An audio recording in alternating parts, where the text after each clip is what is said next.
All right, Wolfpack Nation, we are back here for part 2, baby. If you have not checked out part 1 yet, make sure to pause it right now. Go back, watch part 1 first, and then jump right back in here. So again, you will not want to miss out on part 1 if you have not seen that already. Trust me, take my word for it. But with that being said, again, we are talking about, talking a little bit here about Clemson. Going to start talking a little bit more about FSU, the game coming up here. But there are a couple more points that we need to touch on, which definitely, are points of topic we need to discuss. But just as a reminder as well, we have Kenton Gibbs here from the Lockdown Wolfpack podcast.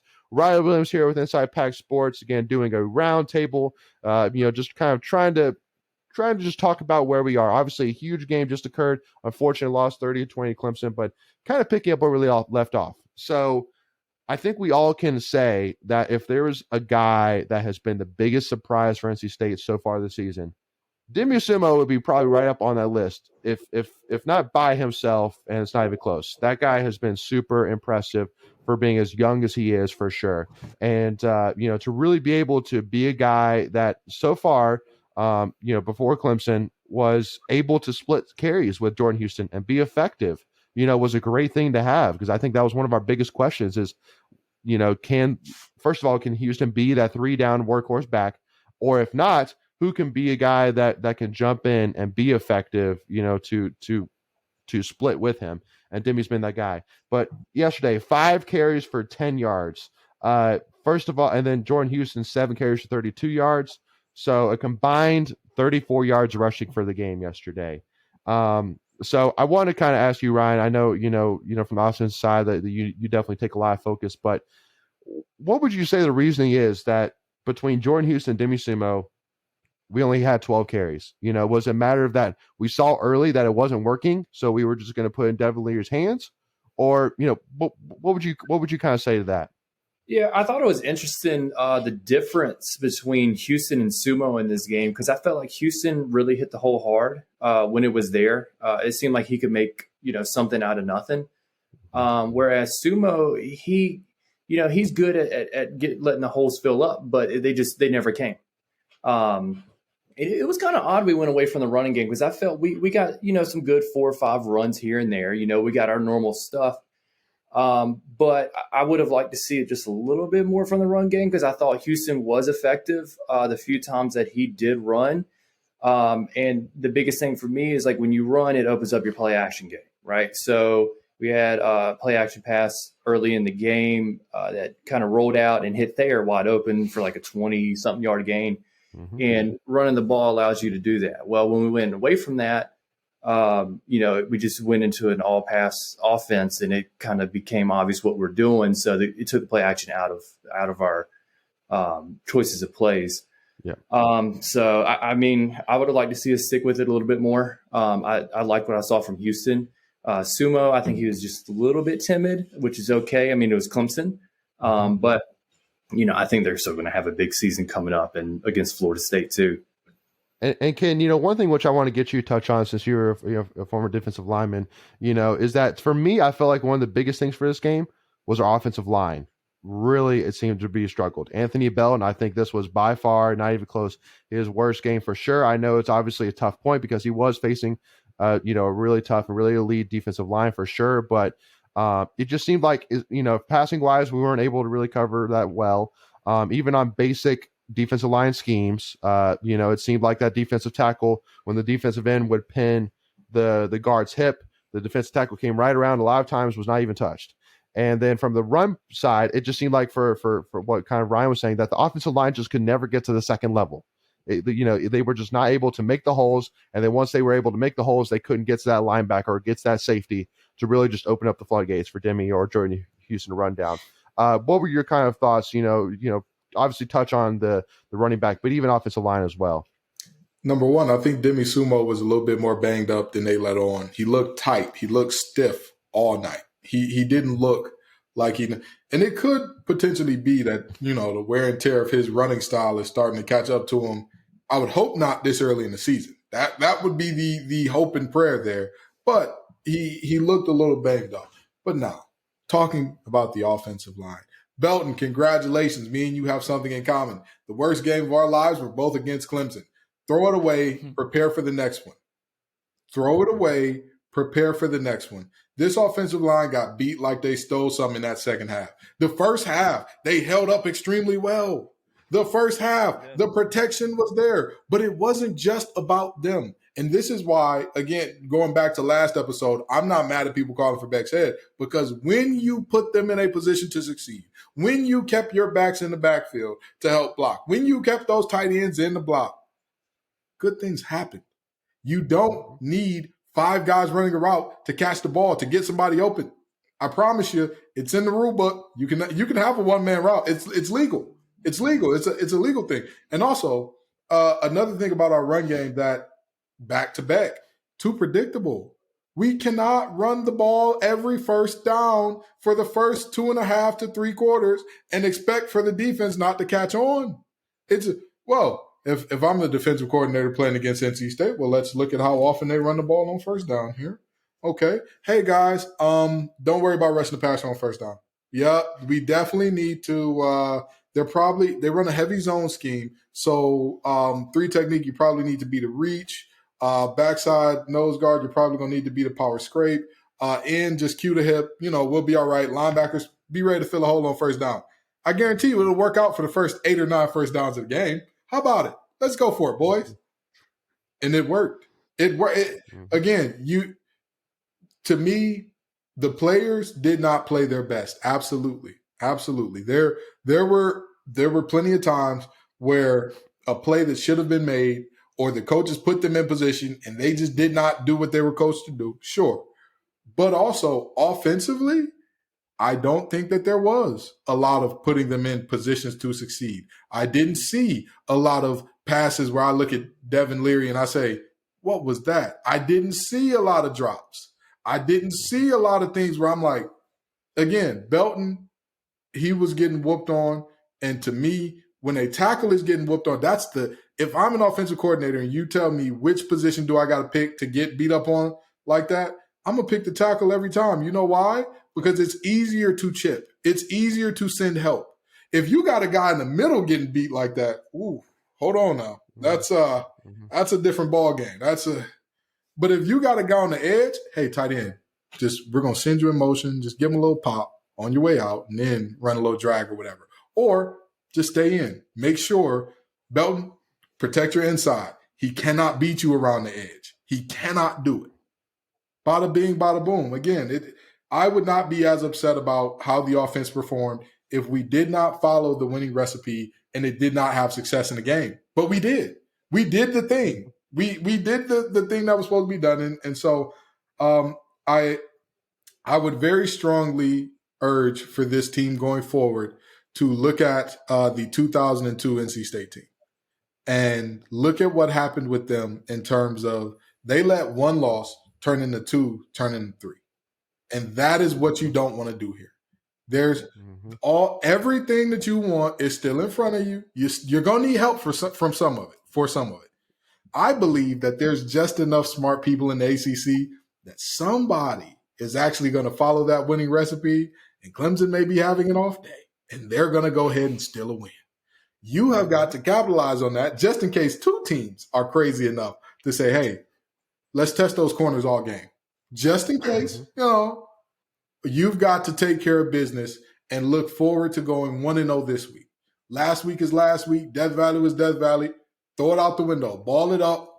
If you won, what would you do? You would celebrate for 24 hours, ball it up, throw it away. If you lose, you've got to be the same guy.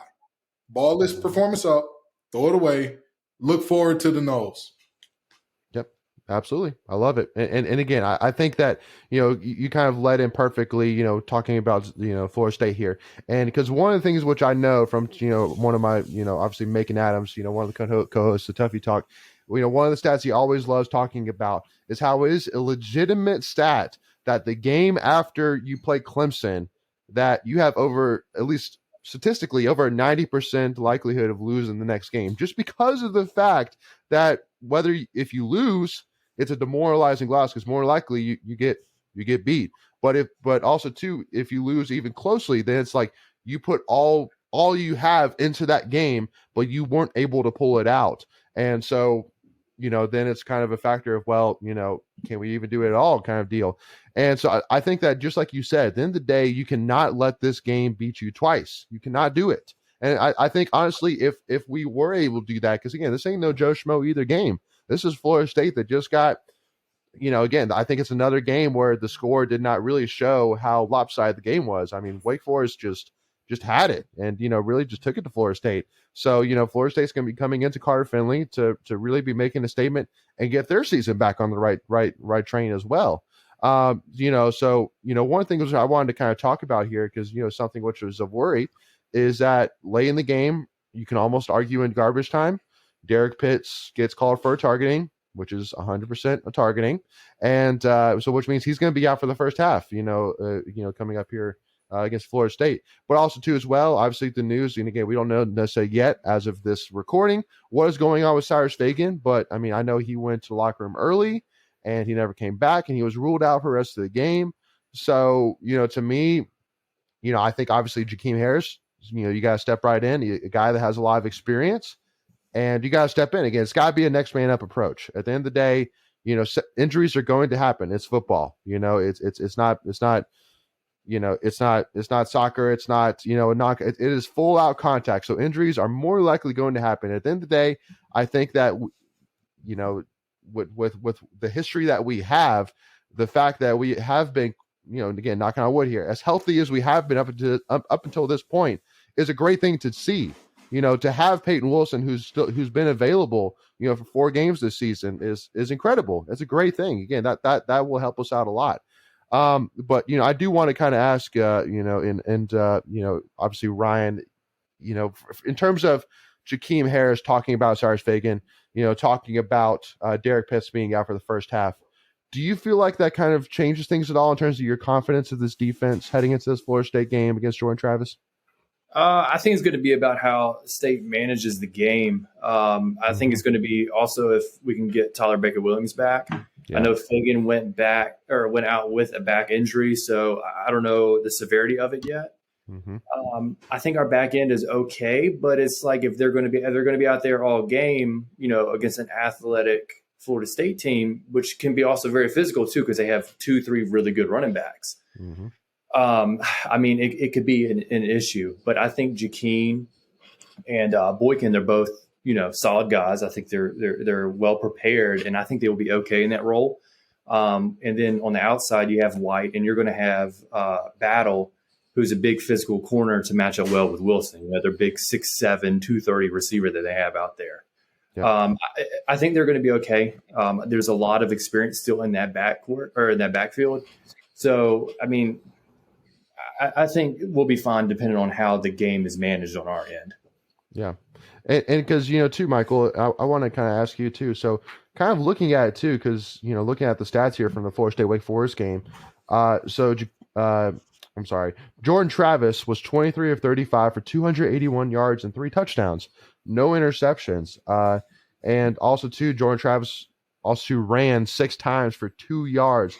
So, and especially with a guy who's a dual threat like Jordan Travis and the guy who is explosive like he is, running the ball even as well. Ryan kind of alluded to, how Florida State has a couple of really good running backs. But you could argue that Jordan Travis is the best thrower and even probably the best runner as well. So would you say that one of the reasons why Florida State was able to only score 7 points in the first 3 quarters just has to do a lot with not the ability to not finish drives? Because, I mean, even, too, looking at turnovers, they only turned the ball over once. So it's just a matter of really just that they were able to move, but just not enough. That's what these stats here kind of scream out to me. Yeah, and Jordan Travis has definitely improved from last year. Easily. He is a true dual threat quarterback this year. But I think I still have confidence in our linebackers to contain him from a QB spy perspective. I mean, really any of the 3 of them could do it. But yeah, I think the biggest thing that is concerning with him and going against our secondary is more so the depth now that we're down a couple players. Like I have no doubt in their ability of Jakeem Harris and Devin Boykin, but injuries, we said it, injuries happen. And if one of them goes down, then you're starting to get real thin back there. So that would be my biggest concern coming up against Florida State. Yeah, absolutely. And Kenton too, in terms of looking at that game, does anything else really scream out to you when you took a look back at that game in terms of why it seemed that Florida State was able to struggle as much as they did against Wake Forest early in that game? Yeah, Wake Forest had they had what I like to call bend but don't break defense. It counts on you getting timely stops. It counts on they're going to hit some plays here and there. Yep. You're fine with that. It happens. Your goal is when the going gets tough and you have to bow your neck, you can find a way to do so, which they did, which I think is very surprising given this Wake Forest defense, and not only the talent but the scheme. I think that is a defense that keeps things very vanilla on purpose because they don't have the horses in the stable to run with almost any team in this conference. So, that's just the reality there. But the fact that they were able to get the timely stops that they did against Florida State, I mean, it's one of those things where you just kind of look up and say, wow, that's a little bit shocking. But at the end of the day, I know that coming out of this game, Florida State's going to look at what they did on third downs against Wake Forest. They're going to look at what they did in terms of why were we not able to convert at a higher level when we were in good positions? That's going to be the question. And the answers are going to come out in the wash this weekend. There's going to be a time where this game is, in essence, going to come down to who has cleaned up their mistakes more effectively. Because honestly and truly, both of these teams and the mistakes that we've seen have been running patterns with them, not just from earlier this year, for years with an S. Yeah. We have seen Florida State put on tape looking really great at times. And then in moments where we need them most, they're like the Avatar. They just disappear on you. So there's that. And then when you look at NC State, you look at a team that defensively, the question is going to be, because honestly, as good as Florida State's running game is, I think we got one of the best rushing defenses in the country. And with that being said, we showed it against Shipley and Pace and Company. And so with that being said, the question is going to be, are we going to be the same old person in terms of that big 6'6", 235 guy is going to dunk on everybody who comes his way, or are we going to show that we're new and improved and we are doing what we need to do to clean up the errors so that, again, we don't let one loss turn into two, turn into three, because we're not cleaning up mistakes that we already have shown on tape. Yeah. Before we continue, I want to take a quick second to tell you about our sponsor, Flatlands Jessup Insurance Group, that has your whole world covered, with agents in 5 offices throughout eastern North Carolina to help you decide how much coverage you need, offering policies for home and auto, recreational vehicles, commercial, crop, health, life, and employee benefits. They are able to combine options to find a comprehensive solution that works for you. Flatlands Jessup protects the things you love so you can spend less time worrying and more time enjoying them. Find them on Facebook and Instagram at Flatlands Jessup. You can also visit their webpage at www.flatlandsjessup.com. So please make sure to go and check them out. Well, hey, Ryan, I want to kind of transition it kind of perfectly into, another thing that really stood out to me was that Wake Forest, at least up until this point, obviously losing their running back to as a transfer to South Carolina, really up until this point has not really been able to run the ball very effectively, at least against, solid competition, but Justice Ellison ran for 114 yards, averaged over 6 yards a carry and a touchdown against FSU. So would you say going into this game that, just from that stat, alone, that maybe our running game, you really have to look at them, that we need a bounce back from guys like Demi and Jordan Houston this week? Yeah. And I think a lot that played into the ability to run a Florida State was they were missing their best defensive lineman. He was out for that game, and I know their offensive lineman, their best offensive lineman, was out too. So I'm not sure about what his availability is going to be on Saturday, but it's one of those things where if you can run the ball, you can control the game, right? And it kind of goes back to my previous point about where you can control the game. You can keep your defense off the field. You can keep that short secondary or that shallow secondary. You can keep them kind of fresh, right? Yep. So, we say at every game, we need to be able to run the ball, because when we, rely on the pass, sometimes it's not always there.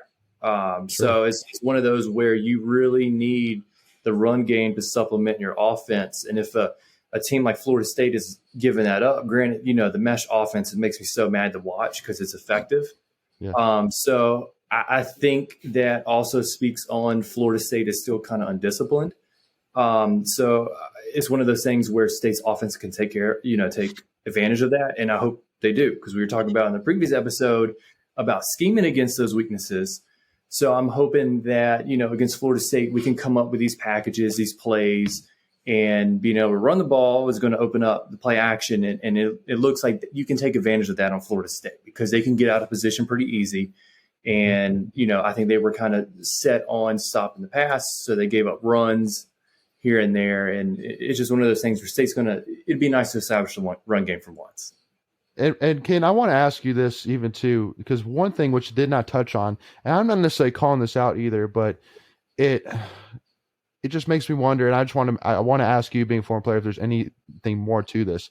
But to me, I was honestly the thing that actually shocked me the most of anything else about the game. And again, and that's a big comment to say, because we already talked about how we rushed 3 way more than I said we should at all, which was 0. But Grant Gibson seemed to, man, he was off. Like there was 3 false starts, if I'm not mistaken, that were his fault, basically snap infractions. And one was in the most important time, being on a 4th down play where he just snapped it early and Devin wasn't ready for it, hit him right in the belly, and it fell on the ground. So I just wanted to ask you, not spend too much time on this, because again, I'm not calling him out, but just it concerns me, being a senior and being that he's, one of the leaders of our team, that in one of the biggest moments in our biggest game of the season, he just wasn't ready. It is. I mean, go ahead. I think it's a truly unfortunate situation.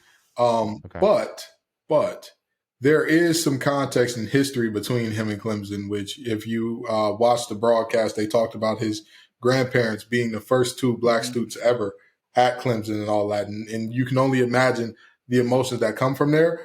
But here's the fun thing about that. What happens between the lines don't care about your emotions. They don't care about the historical context and relevance of a thing to you. Does not matter. And the reality is, you expect that out of a young guy. You expect the moment and all of those things to be too big. And, you expect that out of a senior that's been in this program for forever and a day. It feels like a moment where you have to hunker down and say, yes, it is this university, this moment means a lot to my family and all that. What would mean more is a win. So let me execute. Let me shut out the noise. I don't care how many people are there screaming. I don't care who went there, who graduated from there, who did or who didn't. Guess what? Not a single one of them is on that field with you. Shut out the noise. Do your job. And that is what I mean by this. Again, when you consider the context of how we played, it is a bad loss to me, because I'm okay with you getting beat by a better team. I would never say, hey, this is the worst thing in the world and this is just a horrible thing that there's another team in the world better than us. Not at all. The way that Cincinnati lost to Alabama in the playoffs last year, Cincinnati did everything they could. Everybody was where they were supposed to be. They were fitting the gaps. It's just a bigger, stronger, faster, better team beats you, and you live with that. But I don't accept a 5th-year senior having 3 snap infractions and a fumbled snap on 4th down. I refuse to live with that. To live with that. Not just any 5th-year senior, a guy who's been all conference, a guy who's been all American, all world, all whatever you could name it. He's been all the things. Mm-hmm. In these moments, you've got to be all the things. You've got to be all the things. To me, you don't prove that you're an All-American against Charleston Southern. You don't prove that you're an All-American against ECU. You prove it here. You prove it in this moment. But luckily, like we've already talked about and like we're going to continue to talk about here, there's more football left to play. And guess what? Florida State's bringing in some pretty good defensive linemen too. So you're going to have another chance. And guess what? After that, you're going to play some more good teams. And guess what? You might even play a Syracuse team that's a 1-loss or undefeated right after that. So the reality is this performance was disappointing for a lot of folks. A lot of folks, including Grant Gibson. But the reality is, if these players want this season to be what everybody talked about at the beginning of the year, then they have to have a deep look in the mirror and say, it's time. We have to be mistake free from this point forward. We have to go out and show and prove everything that everybody believed in us. To begin this season, we got to go show and prove it. Yep.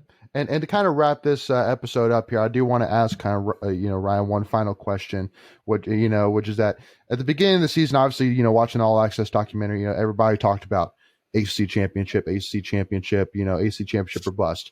And obviously now you're in a position where more than likely the opportunity is not going to come.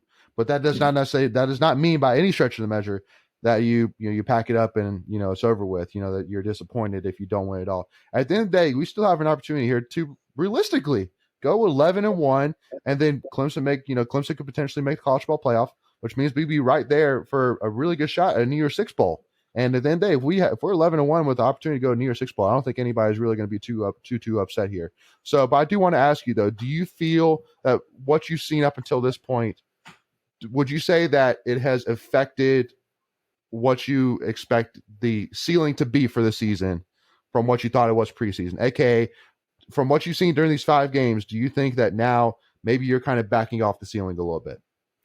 Yeah, and I don't know. I mean, obviously the offense is underperformed. Defense has been great, is what we've been expecting. Offense is underperformed, so it's going to be a matter of we get that turned around. But I also think it's everything around in the Atlantic now, because everyone thought Florida State wouldn't be that good, and now they have the potential to be very good.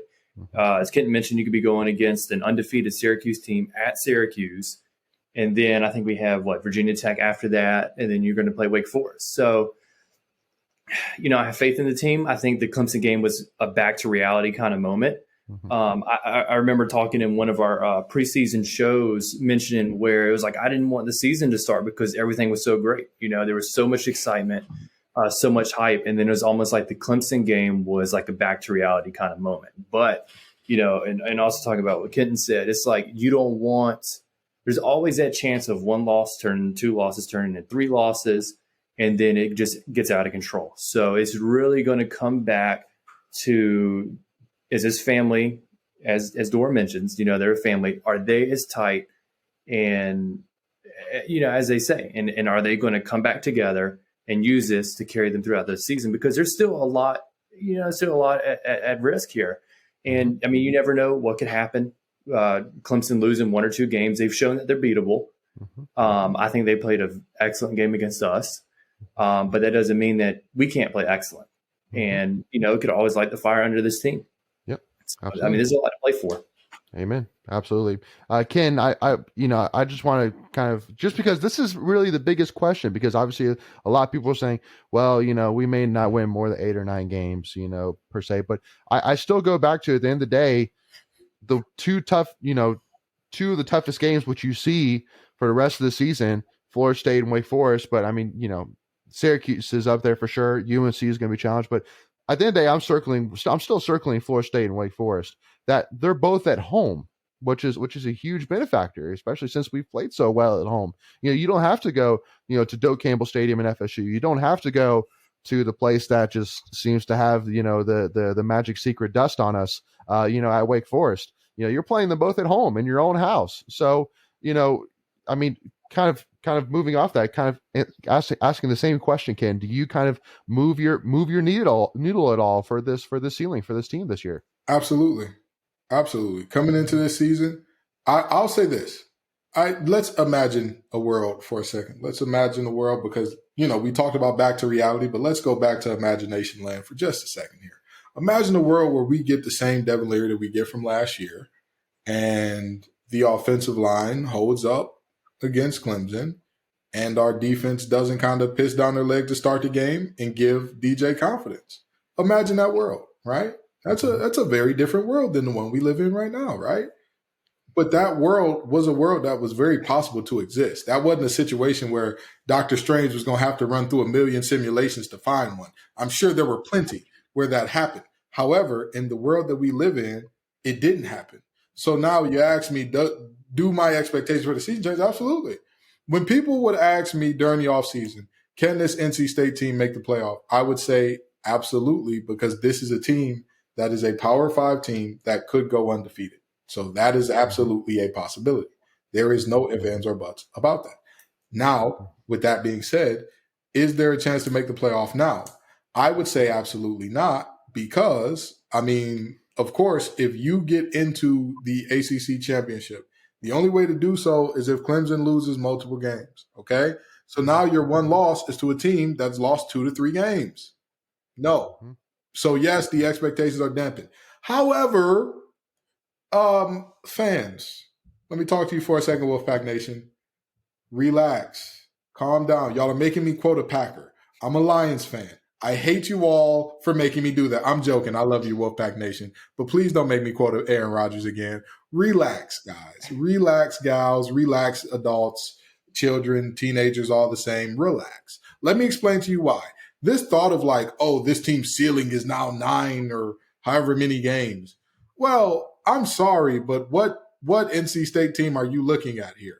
Because the reality of what you're talking about, if you say that NC State's ceiling is only 8 or 9 games, then what you're saying here is that I don't believe that they're going to get 5 wins for the rest of the season. Which, hey, you can feel like that, sure.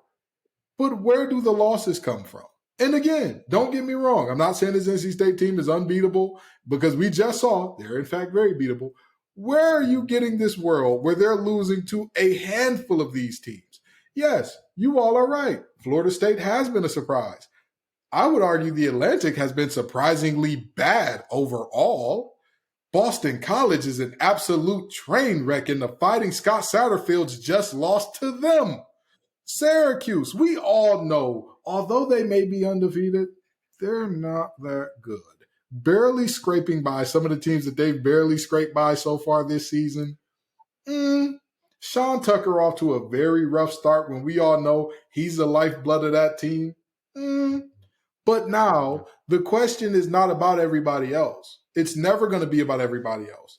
We're now good enough to where it's not about everybody. Again, when I played for NC State, it was not about everybody. It was not about us. It was definitely about everybody else. It was about Jameis and them were too good. That is a team that we could not do anything with. It was about Deshaun and company. We're too good. Let's go ahead and pack it up. It doesn't even make much sense to drop. But now this team does not have to worry about who's good or bad in the conference. This team has to worry about how are we doing what we're doing. This team has to worry about how am I being my best as a coordinator? Am I calling a predictable play call sequence? Am I calling prevent defense at the end of a half? Am I doing what I need to do as a senior leader in terms of not having snap infractions? Am I doing what I need to do in terms of being a senior and not having drops and creating separation? Am I doing whatever your position is, whoever you are on this team? It's not about the external stuff, because everybody likes to say, oh, it's never about them. Listen, when you have no talent, it's definitely about them. It's about them, okay? Don't let anybody lie to you and say it's not about them. When you got Lamar Jackson walking through that door and you don't have anybody who can keep up with him, it's about them. It's kind of about them a little bit. But this team, it's about us. It's about what does this team want to be. 8 or 9 games, again, if this team only wins 8 or 9 games, multiple heads should roll. Multiple folks should be getting their exiting papers. Hey, it was a great season. Go wherever you want in the world. We're going to give you a little severance package here. We're going to give you a little replica NC State helmet as well to take with you. But you ain't allowed back in Raleigh, okay? Your fob no longer works at the facility. Turn in to Mama D. All right. See you later. Yeah. That's what needs to happen if this team can only muster up 8 games with what's left on the schedule. I agree. I 100% agree. At the end of the day, it's again, knock on wood, up until this point, there has not been anybody knocked out for the season. So at the end of the day, you still have most all your guys at your disposal. You have Trent Penix coming back, any day now, whether it's this week or next week, whatever it is, you have him come back, which is huge. So yeah, no, at the end of the day, and let's not even say either, that it's not like that. We've obviously talked a lot about the negative from the Clemson game yesterday. But there were some positive. It was great to see Leary start to be a little bit leery in the big situations. Overall, he was making good decisions. He was making good throws, overall. He was a little bit here and there. He was off, but it's not like he was terrible. At the end of the day, he was definitely he was very usable yesterday. There was no doubt about it. So with that being said, again, obviously 8:00 on AC Network in Carter Finley, night game, sold out against Florida State. If you are not going already, make sure to do so. Just because it's sold out does not mean that tickets are available. Just look on your third-party ticket websites, and if you haven't, if you're not already going, go take a look. We need everybody there. We need every seat filled and supporting this team 100%. It is a huge game, and just because Florida State is not ranked anymore does not mean it's not a big game. It is a huge game, a huge opportunity against a good team that's looking to prove itself and get back in the right position here for this season. So with that being said, again, I want to say, first of all, a huge thank you to Ryan and Kenton here for joining us. Obviously, Kenton Gibbs with the Lockdown Wolfpack. Make sure to check him out on Twitter for on the Lockdown Wolfpack podcast Twitter page, and then obviously too, make sure to check them out on all major podcast platforms such as Spotify, you name it. Ryan, obviously with Inside Pack Sports, thank you so much again for joining us. And again, with the Twitter, I actually learned today that's not Inside Pack Sports. I always thought it was actually the Twitter account was Inside Pack Sports, but that's good to know now that's Inside Pack Sport. So make sure, again, if you are already following them, Wolfpack Nation, make sure to check them out for all kinds of great NC State football and athletics and general coverage. Make sure to do that. So, but thank you, Ryan and Ken, again. Really do appreciate y'all's time. And, with that being said, make sure, again, if you haven't already from our side, hit that subscribe button, hit that notification bell, give this video a like, and give us a follow. Tuffy Talk Now on Twitter and Instagram. Thank you all so much for your time. And always, we'll see y'all Saturday night. Go Pack, baby.